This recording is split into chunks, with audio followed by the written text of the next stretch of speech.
Very good morning students. இன்றைக்கி நம்ம வீடியோவில் டிஃப்ரென்ஷியல் ஈக்குவேஷன்ஸ், அதாவது அலைடு மேத்தமெட்டிக்ஸ் 2ல் இருக்கிற ஒரு டாபிக் டிஃப்ரென்ஷியல் ஈக்குவேஷன்ஸ். அந்த டிஃப்ரென்ஷியல் ஈக்குவேஷன்ஸில் ஒரு சில ப்ராப்ளம் பார்க்கலாம். அதுக்கு முன்னாடி அதனோட டெஃபினிஷன்.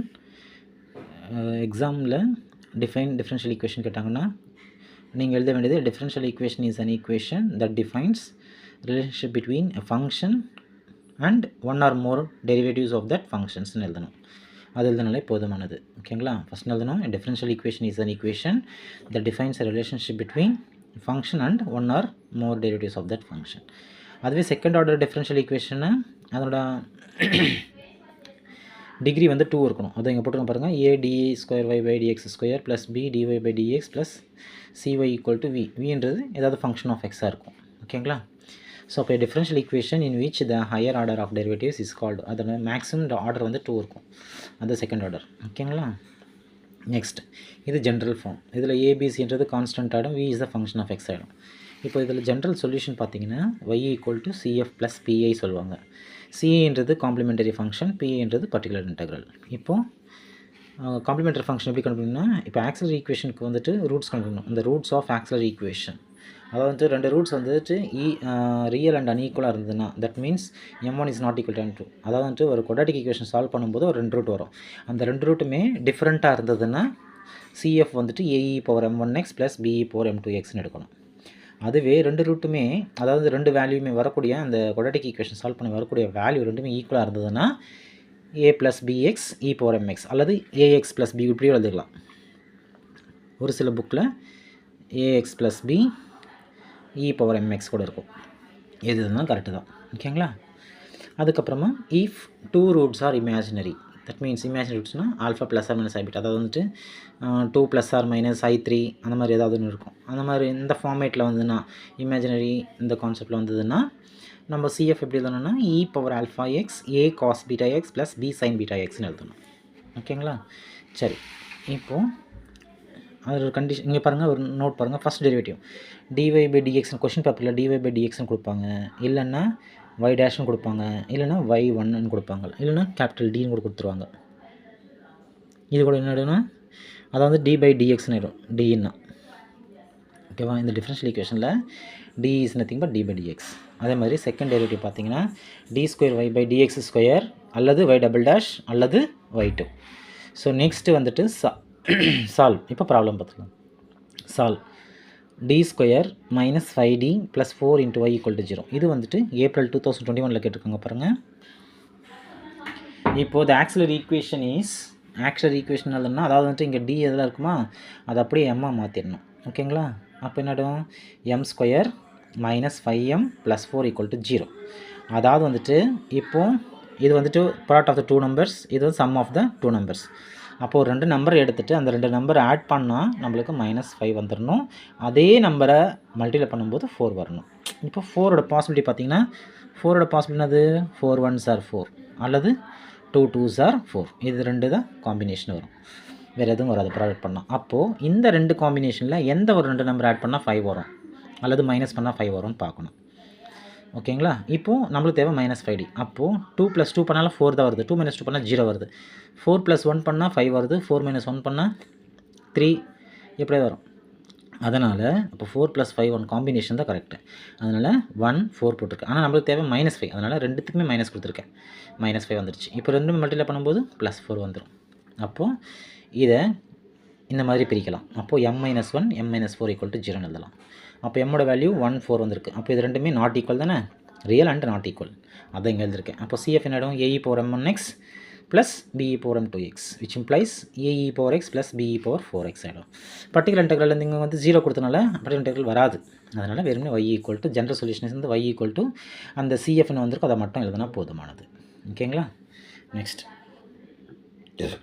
இப்போது ரெண்டாவது ப்ராப்ளம் பாருங்கள்.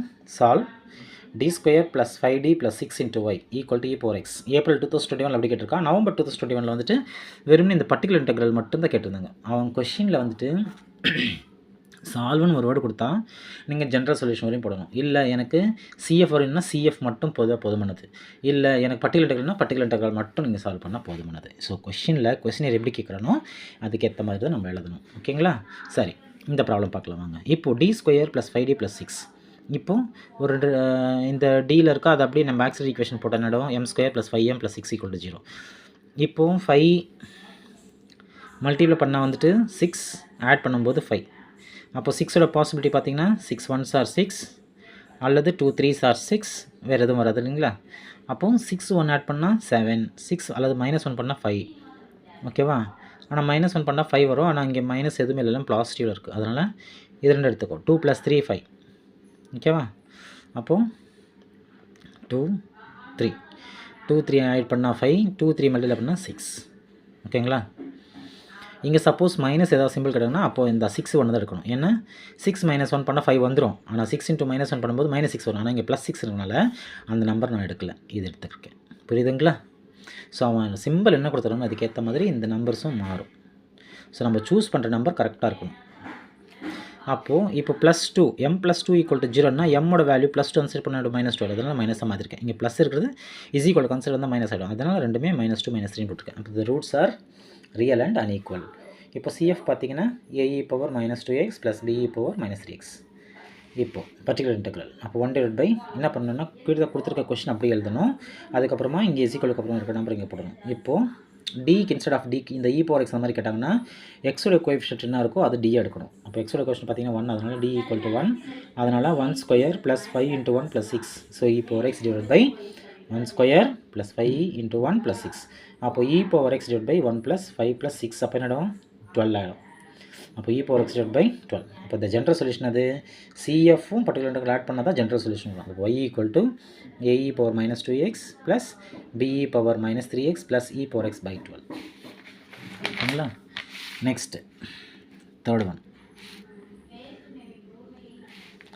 ஸோ இது ரெண்டு சேம் ப்ராப்ளம் தான். சரி, நம்ம கீழே இருக்கிறத நம்ம பார்த்துக்கலாம். இங்கே வந்துட்டு e பவர் x மட்டும் எடுத்துக்கோங்க. இது அதே மாதிரி தான்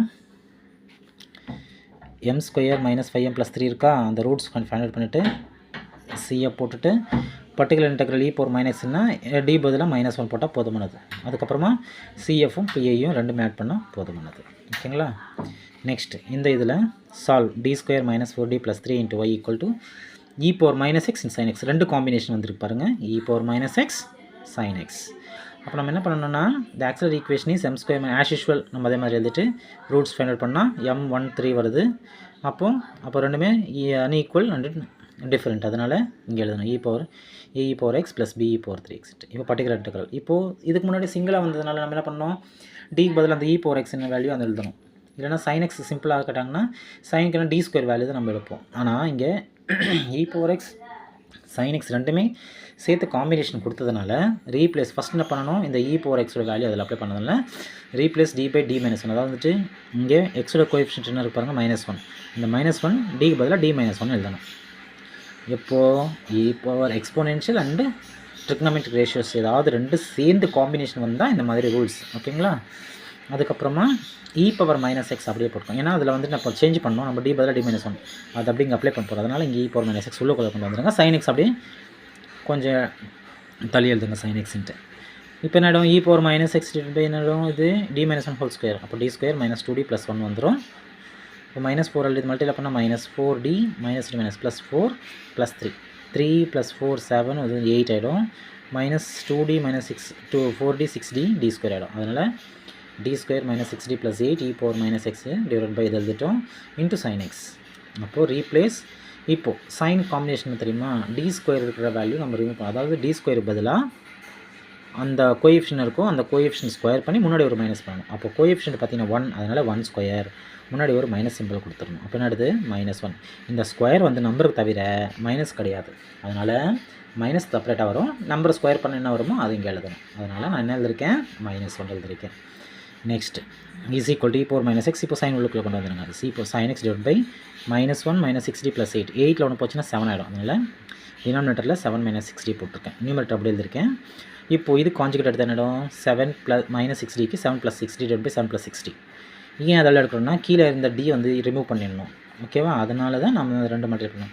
ஏன் அது மல்டிப்ளை பண்ணுறோம், எதனால் கான்ஜுகேஷன் எடுக்கிறோம்னா இங்கே வந்துட்டு சைன் காஸ் கொடுத்தால காம்பினேஷன் d² தான் நம்ம வேல்யூ தெரியும், வெறும் டிக்கு தெரியாது. அதனால் இதுக்கு கான்ஜுகேட் எடுத்து மல்டிப்ளை பண்ணால் என்னோட இதில் ஒரு d² வந்துடும். அதனால் நம்ம இந்த மாதிரி கான்ஜுகேட் எடுத்து மல்டிப்ளை பண்ணுறோம். ஸோ அப்போ e பவர் மைனஸ் எக்ஸ் இப்போ 7 இது மல்டிப்ளை பண்ணிடும் 7 இன்ட்டு சைன் எக்ஸ். ஏன் e பவர் எக்ஸ் எடுக்கக்கூடாது, ஆல்ரெடி e பவர் எக்ஸ் நம்ம சப்ஸ்டிட் பண்ணிச்சு. இப்போ நம்ம பண்ண போகிறது வந்துட்டு சைன் எக்ஸ் யூஸ் பண்ணி இது பண்ணுறோம். அதனால் சைன் மட்டும் நம்ம மல்டிப்ளை பண்ண போதுமானது. இதில் sine x into 7 plus 6 into differentiation of sine x divide by a plus b into a minus b formula இருக்கா. அப்போது a square minus b square formula வரும். அதனால் 7 square minus 6 square d square ஆகிடும். அப்போ என்னது e power minus x into 7 sin x plus differentiation of sin x is cos x. அதனால் plus 6 cos x இது 7 square 49 ஆகிடும். Minus 36 d square value minus 1 minus into minus plus ஆகிடுது 36 ஆகிடுது. அப்போ 36 plus 49 85 ஆகிடும். அதனால் e power minus x divide by 85 into 7 sin x plus 6 cos x. இவ்வளோ தாங்க பர்டிகுலர் இன்டெக்ரல். இப்போ பர்டிகுலர் இன்டெக்ரல் நமக்கு தெரியும், CFன்னு தெரியும். இது ரெண்டும் இன்க்ளூட் பண்ணியதுனாலே என்ன ஆகிடும், ஜென்ரல் சொல்யூஷன் ஆகிடும். அப்போ therefore the general solution is y equal to CF plus PI, which is equal to AE power x plus BE power 3x plus e power minus x divided by 85 7 sin x plus 6 cos x. ஓகேங்களா? So நீங்கள் வீடியோவில் இப்போ நான் சொன்ன problem திரும்ப இன்னொரு முறை பார்த்துட்டு அதை நீங்கள் போட்டு பார்க்க சொல்ல உங்களுக்கு வந்து புரியும். நீங்கள் நல்லா பாருங்கள். ஏதாவது டவுட் இருந்தால் கமெண்ட் பண்ணுங்கள் கமெண்ட் பாக்ஸில். பிடிச்சிருந்தால் ஒரு லைக் கொடுத்துருங்க. ஓகேங்களா? Thank you students.